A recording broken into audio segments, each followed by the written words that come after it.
Hello বন্ধুরা, good morning. আজকে সকাল সকাল তোমাদের সামনে লম্বা ব্লগ নিয়ে চলে এসেছি। তো আজকে সকাল সকাল উঠে একটু রান্নাঘরে চলে গিয়েছি। তো পুরি আর ঘুগনি বানাবো বলে তো সব কিছু চান করার আগে রেডি করে রেখেছিলাম। চান করে এসে ঠাকুরটা দিয়েছি, একটু পুজো উজো করে নিয়েছি। তারপর আবার চলে গেছি রান্নাঘরে। তো ঘুগনিটা বসিয়ে দিয়েছি, বসিয়ে রুটিটা বেলে নিয়েছি।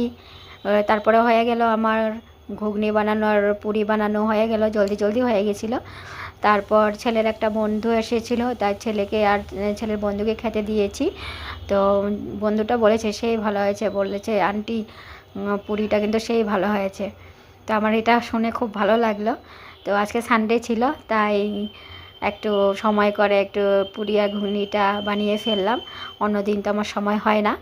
তো আমার ব্লগটা কেমন লেগেছে তোমরা একটু কমেন্ট করে জানিও। আর আমি কিন্তু সত্যি পুরি বানাতে পারি না, কিন্তু আজকে আবার অনেক দিন পরে বানালাম, কেমন হয়েছে তোমরা একটু কমেন্ট করে জানিও। তো